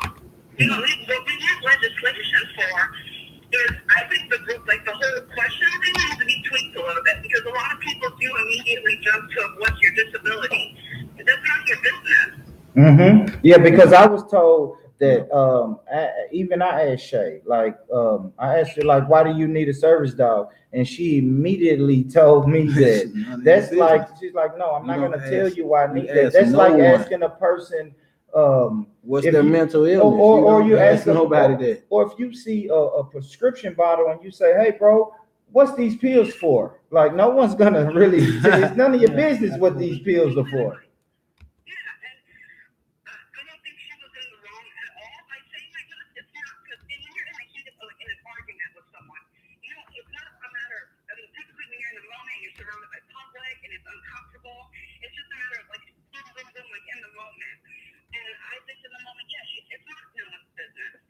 Man, that's dope. Go ahead. As someone who uses a service animal all the time, you need to be prepared for this. This happens to me. This happens to a lot of people all the time. It's important to educate yourself on the law. That way, when something like this does happen, you have your ammo. Boom, boom, throw it right back at them. No, you don't need to know my disability. This is what my dog is trained for. Like, it's important to be prepared. And her service dog might be a legitimate service dog. I do see a lot of people saying, oh, it's an emotional support animal. We don't know that. Right. And I think as this is I'm speaking for the disabled community, we need to stop being ignorant, because we don't know this person. And we're angry, yeah, I understand, but we're speaking out of anger. Like, her dog might be legitimate. I didn't see any barking in the video. I didn't see her dog jumping on the floor or being wild. So I have it's unfair for me to make that assumption. So I'm not going to sit on the phone right now and make that assumption about this person I don't know. But I do think she needs to take a step back and educate herself on her laws. This is protecting her. Right. Man, that's dope. Everyone needs a little bit more education, because by whipping out that ID card now, you have all these people standing around you witnessing this, and they're going to be like, okay, all you need is an ID card. Great point. Because even that second lady at the register was like, did you show your documentation? And she was like, yeah, I did. Man, that's beautiful, Mel, and I love that you're so passionate about this. I just want to ask you, Mel, if she was refused service and told to leave that restaurant because of this restaurant's racial history, would you still be calling in with the same zeal that you're calling in with now? If I knew this person, the other person, I'm going to just say the white girl, because that's what she's looking. If I knew that white girl and I knew that she was a racist, absolutely, I would be pissed off. Wow. Yeah. I want you. Then at that point, I would need to know that this person is a racist, because this is just a 30-second clip. I don't know what happened. I don't know what happened. I wasn't there. I don't know what happened when the video wasn't recording. I don't know what happened when it stopped recording. No one does. So to just look at someone and just automatically label them as a racist is unfair. And that's what we go through as people of color all the time. Because people are constantly new people like you, saying stuff like that about us. Absolutely, Mel. All the time. I experience it. I'm sure you guys experience it. Growing up in a predominantly white neighborhood, I probably sound like a white girl on the song. You do, Mel. You do, man. With all this prejudice against you, in my aspect of my mind, I try not to show that prejudice back. I'd rather be the classier person. I'd rather represent my racial community from Portland. And not everything has to be racially beautiful all the time. But it is in today's society, absolutely. You're right, Mel. Absolutely, Mel, and I said this earlier. White supremacy runs every aspect. It's 9 areas, but I can't go through the 9 all right now. But white supremacy runs all 9 areas of activity, and it's just period. You know what I mean? I can beat around it all day and say it's not racial. So when someone calls me and contacts me and said, "Hey, I was discriminated against because of my color," I don't know what else to do but to hear them out, see what they got going on, and damn right I'm biased. I'm gonna listen to them first before I listen to anyone else because I've seen over and over in my 30 some years of life that we do get discriminated on because of our color. But hold on, Mel. I think you got something to say. I wanna see if Brother Donovan or Brother Jordan got something to say while you're still on the line. Nothing on my end, Mel. I thank you for calling and listening. And worst case, in the best case, I wish you all the peace and blessing in your personal life and your career. Absolutely. Thanks, Mel. Thanks for tuning in. And don't let this be the last time, man. We talk about great topics, and I would love for you to call in every week, man. We do it every Wednesday. Make sure you like and subscribe to this channel that you're on now, and we'll hope to hear from you next week, Mel. All right, peace. All right, hold on. We got another caller. Yeah, this is gonna be the last one, but this is my sister. What's up, sis? How y'all doing? This is okay, let me be professional. What's your name and where you calling from? All right. Do you have a question or a comment?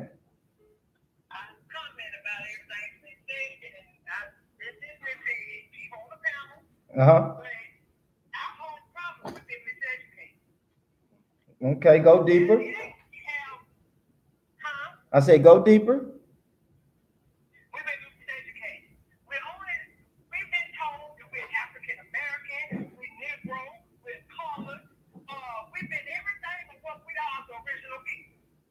The Aborigines. Are you finna hit me with the Aborigines talk, sis? There you go. Mm-hmm. Just like abnormal. Go ahead, sis. Go ahead. Speak your speech.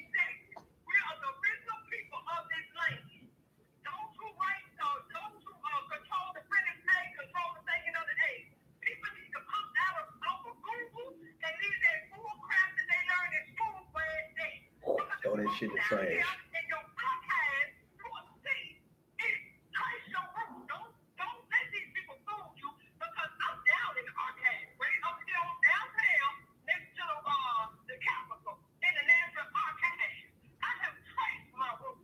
Mm.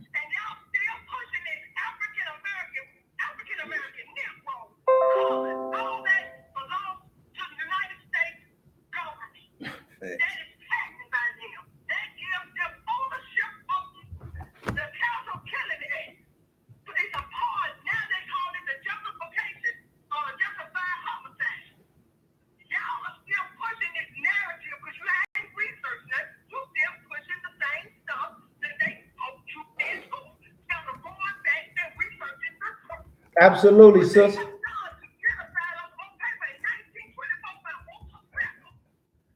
There you go, sis. And I love it.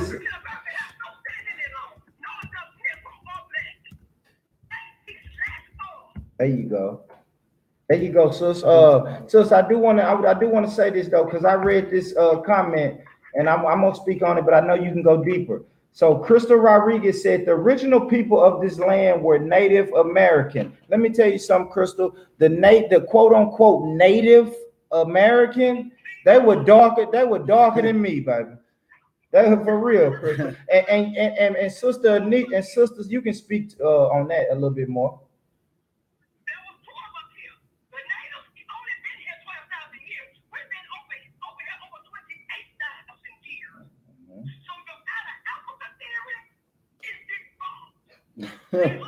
Big facts.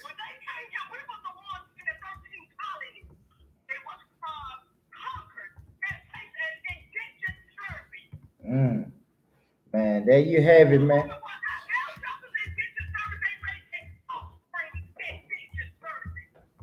And there you go, sis. I know you're passionate about it. It's getting late. We're gonna wrap it up, sis. Do some questions for you. Oh. All right, hold on. Hey. Hold on, say that again. Say that again.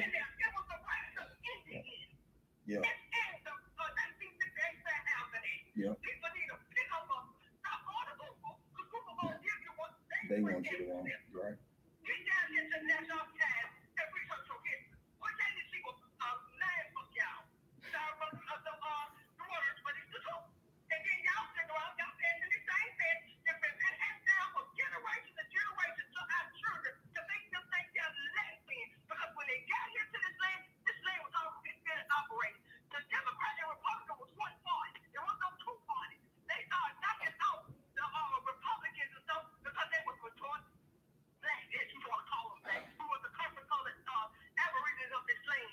Man, I love it.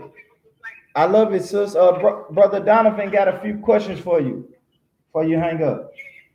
Sister Nisa, thank you, Sister Nisa, for shedding light. And assuming that some of us at the panel are overstanding of this information that you're sharing about the original people, with it being 2018 right now, and assuming that we get this information and receive this information from you, how will that change the current behaviors and values of the people? Will it be something that now that we know this information and then things will naturally change, or is it something else that we need to do if we are the original, being the original people, that would separate us apart? If that question makes sense. The thing is, we're going to need to know who you are as a people. That way you'll know that what you are entitled to. Since we assimilated our people, yes, we sold out. Once we got sold, we sold out some saving places that they never abided by. Right. Never abided by. We took the back end. Man, and that's what's go.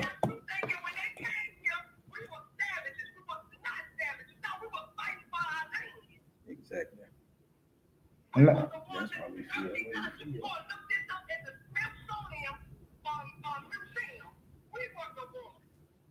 Man, thank you, sis. Thank you, sis. We're gonna wrap the show up.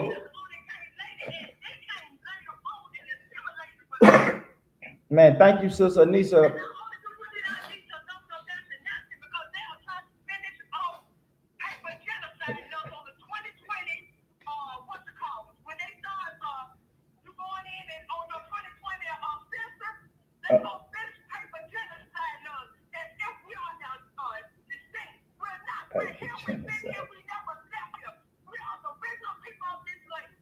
Man, I really thank that, Anissa. Thank you for calling in, sister. Thank you, sister. I know you're passionate about it. Hey, sister, I'm having an event on the 25th. I want to see you in the building.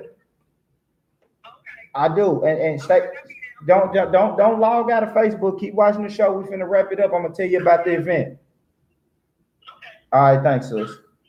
So, man, today was a powerful show, fellas. What do y'all think, man? What do you think about that? So you were the Aborigine. I'm sorry, sis. The original man. So you the original man. I know who I am. I know who I belong to. I know where my roots come from. Man, this was a powerful show, man. I really appreciate y'all, brothers. Dude, I couldn't do it without y'all, man. Thanks to the beautiful guests, man. Him and his queen, dude, they came in, they showed up, showed out. It was weird that you came on the service. Who would have thought that we would get knowledge about service animals today, bro? That's crazy. But you see how it happens, man. Hey, every day I learn something. Yeah. Every day, that man. Should be always the this focus, brother man. Has a lot of good game, bro. I want to see you back here next month. You feel me? Next month, we're gonna definitely do the same thing. I'll go first and then I'll let you wrap us up, Brother Jordan. Please support, man. I put the Cash App in there 100 times, man. Cash App on your phone, Mr. McGee 615. I'm having an event on August the 25th, man. Dude, flash that flyer for me one more time, big baby. Yeah. I'm having an event on the 25th right here, man. I'm trying to get 50 to 60 of my closest friends in here. We're going to pull the big boy screen out, and we're going to show a documentary by the brother Tariq Nasheed. He's done the Hidden Color series. I don't know if y'all into that, but he produces the Hidden Color series. Last November, he put out a powerful documentary called The Hidden 1804. The Hidden History of Haiti. So in 1804, it discusses the Haitian Revolution, about how many countries and empires they fought off just because they refused to be slaves. Even though they were captured from Africa and brought to these islands, they fought for their island, man. They had some good, powerful people. I just like that video today we watched of the brother getting gunned down. That kind of kills your warrior spirit. Absolutely. So I want black people to come back to their warrior spirit. We don't have to be too radical, even though I always say practice your Second Amendment right. You know what I mean? I'm never gonna tell people to go out and do something stupid, but you should practice your Second Amendment right? It's that right? Just like I'm here practicing my First Amendment right. right. Exactly. Practice your Second Amendment right. But this is gonna just get us back to that warrior spirit, man. We have not always been docile slaves that was pretty much walking to the tree to get lynched. Like, no, we went out, we fought going out. A lot of us, more of us fought than more of us that just gave up and died. You understand? So I'm trying to get us back to our warrior spirit, man. We're gonna have to take it back. It's gonna be a powerful documentary, powerful event, man. You're gonna be with friends and family. Some of the people from let's get our service animal community. I want y'all to come in and watch this, man. Absolutely, y'all come in. Y'all can sit down and watch this, and we'll enjoy. You'll be family when we come in here. I know I talk a lot of shit on here, and but everything for the guests. We don't mind opening up the dialogue. Man. Don't be afraid of, you know what I'm saying, meeting people and growing. You know what I'm saying? If you come with a positive vibe, that same energy, we're gonna give you that same man. energy. That's it. Man. Y'all know what time it is. That's it. Y'all know how you treat people like you want to be treated. But on that note, Fannie Mae's, man, we're looking for another location, man. It's coming soon, coming real soon. Me and Brother Jordan got something in the works. I'm dealing with some brothers in Bordeaux. We got something in the works, so we working. So y'all stay tuned for Fannie Mae's. I promise. I know y'all missing it. I need my Fannie Mae's fix. Just I find myself cooking it at home. I'm at home cooking. I'm at home cooking. I'm at home dropping breast quarters like I'm still at the restaurant, man, because I miss it. I need my fix. But y'all stay tuned. Support Born Rich Club Films. Go to youtube.com and go to Born Rich Club Films. You can find all my interviews where I interview people out on location. You can find archives of my shows and my music videos that I shot, because I still do my camera work, man, and y'all know that. And salute. Brother George, you got anything you want to plug, bro? Man, I'm gonna keep it simple. You know, I'm Conscious Minds. You know what I'm saying? Y'all can tap into me on Facebook. I'm out here software with the socks. You know, Yes, it's sir. back to school. Get your children socks. Yes, sir. Keeping these businesses, man, attached. That's what I'm here to do, to help, you know, connect the dots, and let's brand our people. Let's protect our children more. Mhm. Let's protect our family more. Let's love each other more. Because you don't want no negative energy, I tell you, but it's coming if you go left. But we're going to keep it, man, swift, sweet, man. It's a school night. Yes, I appreciate sir. my Yes, brother sir. Donovan, man. Like I say, brother, respect. this Thank brother you. we met in college, man. You know what I'm saying? He's administration. He was working with the students, and I appreciate everything he brought tonight, man. So we appreciate you, brother. It's been a humbling experience tonight, man. Great conversation. Like you said, we learned about the dog. So, hey, y'all know to reach out, man. Kelvin Jordan, man. I'm out here, Brother McGee, man. Brother Jordan on YouTube. I download the videos. Yes, You can Google it, baby. We here. We gonna be back, man. Man, that is, man. Hey, thank y'all, man. Everybody, thank y'all for making this a powerful show, man. It's been one of the best ones yet, man. Thank y'all. Dude, we're gonna go out on the video. I don't even know how to describe it. It's the Q Butter YouTube video. This is what's gonna happen. You see y'all. something like that? Hold on, before you hit it, do you see it, Brother Jordan? You may have to show him. You might have to get up and show them what we're doing, though. I just really want to go out with this, man. I didn't get into the Korean nail shop story like I really wanted to, but go look it up, man. It's a Korean nail shop, man, where it was a grandmother and her kids. They didn't want to pay for a $5 eyebrow job, but they paid for their toes, they paid for the nails, but they didn't like how their eyebrows were done, so they refused to pay. Which to me, that's understandable. Yep. You know what I'm saying? And even if they did refuse to pay, they shouldn't have been beat with brooms. They were beaten with brooms. They were sprayed with what's the stuff going on the nails? Isotol. They were sprayed in the face with all of that. And we have to cherish and respect our grannies. Black people, we are in a bad state when we stop making granny sacred. Right? Yeah. Grandma's always been sacred in the community. But we're gonna go off with the people in Brooklyn. They shut that nail salon down. They shut down their cousin's nail salon down the street. They shut down 3 of them in total. And then I was following this today, watching them on YouTube. That was back out there today, shutting them same 3 nail salons down again. You can't make no money in our neighborhood if you disrespecting us, man. Thanks, B. And dude, let's go on with this video. Listen, man, if ain't nobody told you that they love you, let me be the first one to tell you I love you, I love you, I love you. Peace out. Let's roll the video, dude.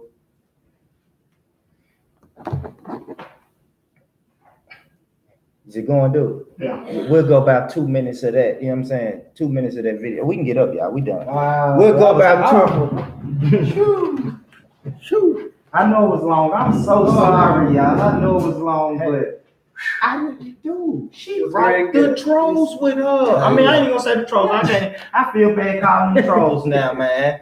I do, bro. I feel kind of bad calling them trolls. They serious about their community. Like I'm serious about the black community. They serious about what they But then stand they for. said they're disabled too. So you know it's deeper than what I think. I'm looking at them to see what's on the the side. picture. Is it okay? No, we always take a picture. Can you get a picture of us real quick? Fresh, come do one on my phone, Fresh. And you got Oh, Donovan's, you indeed. got brother Donovan's contact, right? Yeah. We gonna have Phone his brother on number, here like you once a say, month. Facebook. Wow. Let's do it. Yes, Do it in front of the sign. Y'all know how we gotta do it in front of the sign. Yep. Wow. That was cool, man. You gotta Thank bring so it much. back, bro. This is a black underground platform. Absolutely. Like I said, I'm not as eloquent as 92Q, but I get the job done.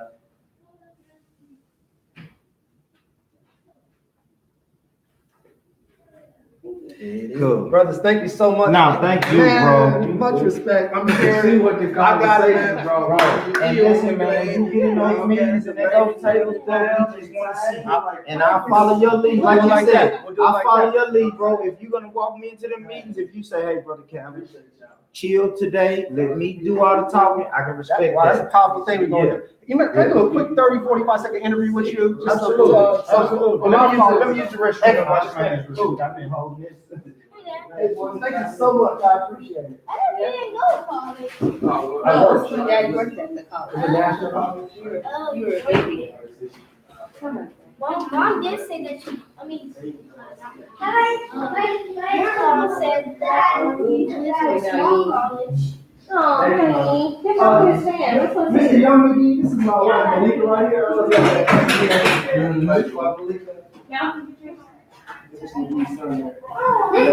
Whoa. So we gotta take care of these boys. Kenny, thank you again for the food. I'm glad you did that because now I can worry about Peter right now. You're a blessing. Parents, That's man, it's called parents, perfect. parents, do your business. Thank Ain't you. no way I'm gonna leave these babies hanging. Professionals they come, man. Yeah, what y'all? So much responsibility. It was blowing up. I was trying to get it like it was live, man. It was live. The comments, Literally 600. yeah.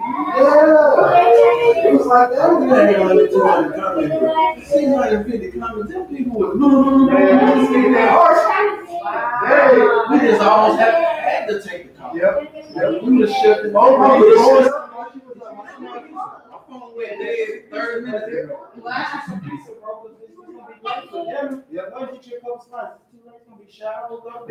For a few seconds, Brother McGee. All right, no problem. How you pronounce your first name? He's Kelvin. I'm Calvin. Yeah. You gotta kill it now, dude. You go ahead and take it out. Is you out? Yeah, don't kill it. I don't wait till. Okay.